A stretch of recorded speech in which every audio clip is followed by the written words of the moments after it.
I don't know if it's just me, but it feels like we've entered a new era of comic book cartoons. Like the 90s and 2000s were plentiful, but the 2010s were weirdly barren despite the fact that the superhero movies were bigger than ever. DC had almost nothing, and Marvel, what it did have, was bogged down by MCU synergy, making it feel a little bit soulless. It seems like, however, we're now getting back into the swing of things in the 2020s, which you could really see with the big three comic book characters, Superman, Batman, and Spider-Man, all having ongoing series. The last time that was the case was 25 years ago, but also those aren't even the very best of the current animated series. What I wanted to do is look at all of the comic book cartoons of the 2020s and rank them from worst to best, entirely based off of my personal opinion. Leave your own opinion and your own list in the comments down below. Also, become a member of this channel for early access to videos. Let's begin. I should mention, I haven't seen Moon Girl and Devil Dinosaur, so I won't be including it. I also won't be including shows that are meant for really little kids like Spidey or Batwheels, or miniseries like Aquaman King of Atlantis, as well as ongoing shows that began before the 2020s, which is really only Teen Titans Go. Just shows that began in the 2020s and are meant to be traditional multi-season cartoons, even if they fail to get picked up for a second season. This leaves us with 12 shows, and I think with more good than bad. MODOK was a very little known one-season show on Hulu that just is not for me, and it seems like it wasn't for a lot of people since it was not very popular and did not get a second season.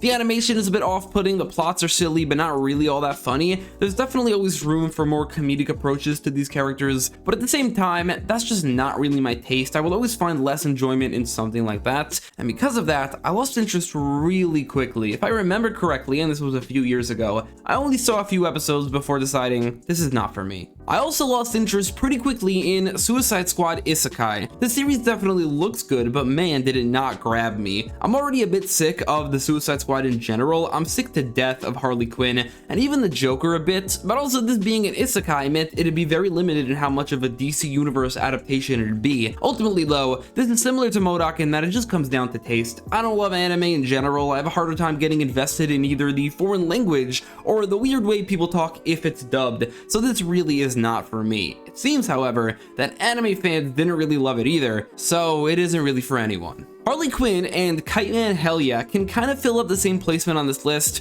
With the exact same art style and humor, Kite Man feels like the B-plot of a season of Harley Quinn rather than truly its own thing. Like I said, I am sick of Harley Quinn. Like, in general, this character can never appear in something again, and I'd be fine with it. That being said, the series can definitely be very entertaining at times. It's a comedic take on things that does not take itself seriously at all, and honestly, it is kind of funny. Again though, it's just not my cup of tea. This tone makes it difficult for me to get invested in the characters, and I find Harley Quinn to be such an annoying character that the fact that this show is funny at times, it's not enough because it's also so annoying. I managed to get through 3 seasons before then quitting. I don't think I'll ever get around to watching seasons 4, 5, or however many seasons this show will last for, but also the existence of this show pisses me off. There is now a Harley Quinn animated series with 5 seasons, but there's never been a Wonder Woman animated series or a Flash animated series. That pisses me off. Then, by the time Kite Man came out, I'd already had enough of this world, so I couldn't get through more than a few episodes, but again, they're like the exact same show as far as I could tell, so who cares?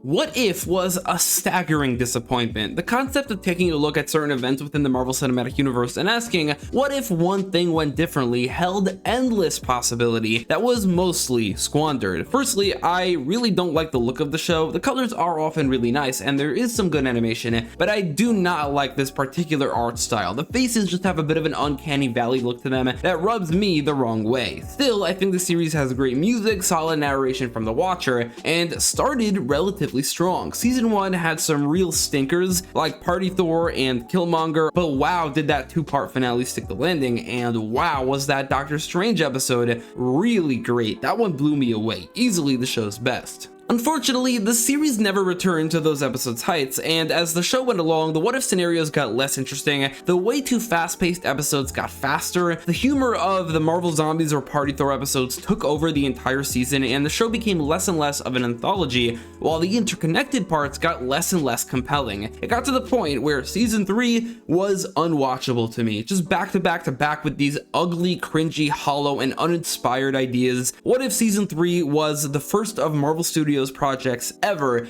that I have not seen in its entirety, and I really do not want to. Still, season 1 was good and season 2 had some strong episodes, so the show was still maybe more good than bad, but still just endless wasted potential. This could have gone on forever, just been an anthology series through and through. What a disappointment. Far milder on the disappointment was Batman Caped Crusader, which felt like it was in development for so long that the final product, as limited as its animation is, feels like it wasn't really worth the wait.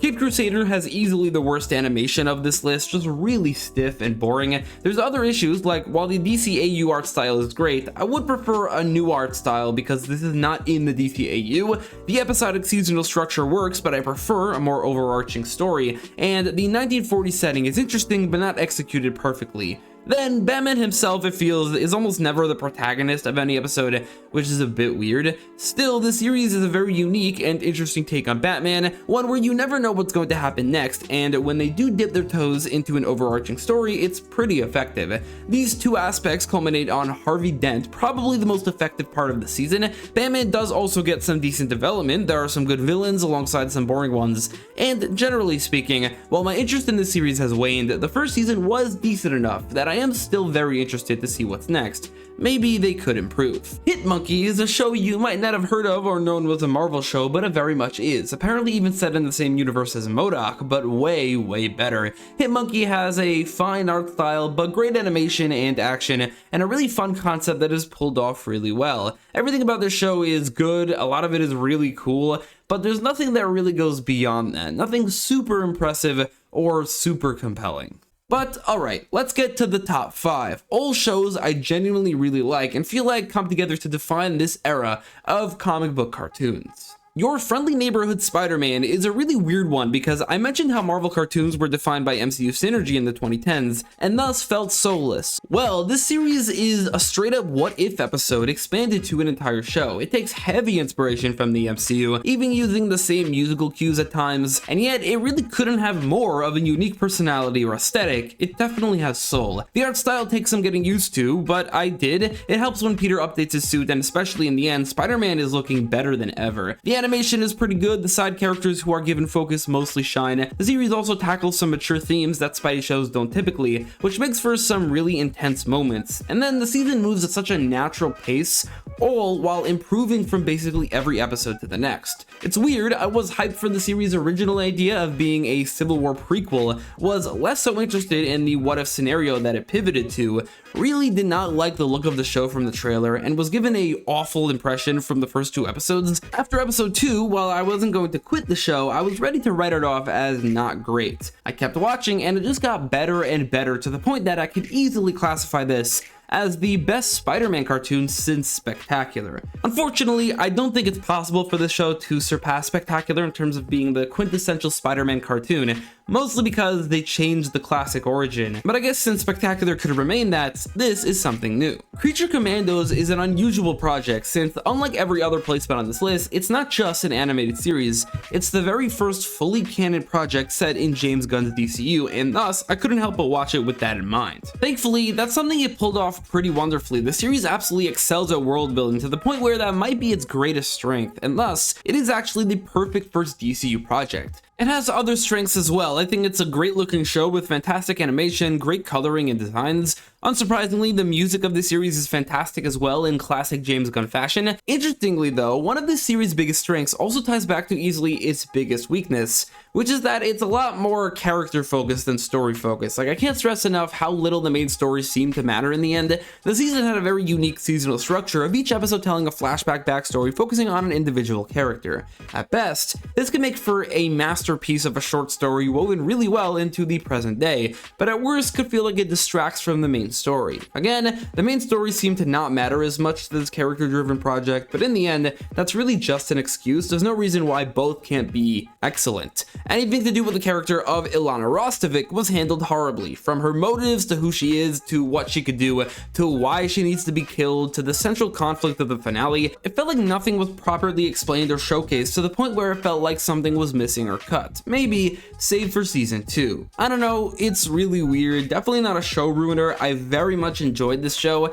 It made me cry like twice, and I love how it looks, but I think it subtracts from a fantastic season of television and turns it into just a great one, which is still great. My Adventures with Superman is just delightful. In this series, we get an updated and modern take on the Man of Steel. Clark is super likable, he has fantastic chemistry with both Lois and Jimmy, and the show strikes such a wonderful balance between the silly and more serious to allow me to definitely have fun watching while also getting invested. The character designs do get a bit homogenous, but the art style is great and the animation is usually really good. Meanwhile, the first 2 seasons come together to form a really strong, interconnected, overarching story, starting a bit more ambiguous, but revealing more and more, leading into this seamless incorporation of a very unique but definitely very effective take on Supergirl, and then a great main villain in Brainiac, all while doing some smaller fun things and then also less effective things along the way. Definitely excited for season 3 and the new direction it takes, and for the animated universe building around this series,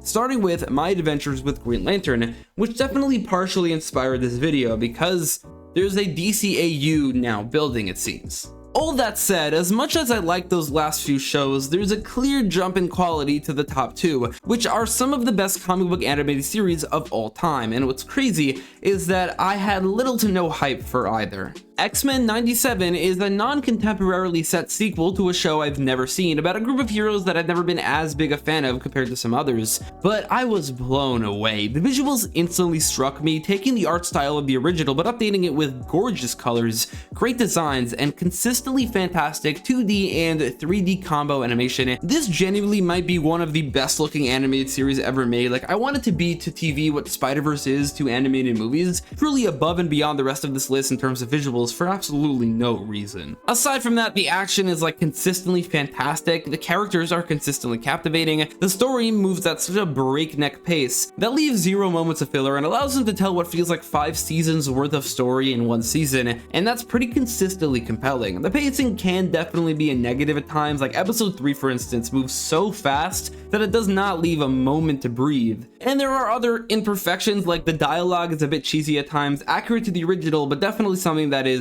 of its time. They updated a lot of things, there's no reason they can't update that. Mostly though, those are nitpicks. X-Men 97 just delivers banger after banger. It starts really strong, the midpoint is a genuine masterpiece, like some of the greatest 30 minutes of television I've ever seen, and then the 3-part finale is near perfect. Like I said, I've never really been a huge X-Men fan, like I've seen almost all the X-Men movies, and I love First Class and Days of Future Past specifically, but this right here is so far above that, easily the best X-Men outside media release, and genuinely is what got me into X-Men again. Cannot wait for season 2, although I am worried that after that the show will not be as good because they fired the showrunner, and also replaced him with the showrunners of What If. I think we'll get 2 good seasons and then a few pretty bad ones. It was close for me, but as the 3rd season came to an end, Invincible, the only non-Marvel or DC show on this list, was pushed over the edge to being number 1. Like I said, I had no hype for this show, mostly because I just was not familiar with this world or story, or even this character.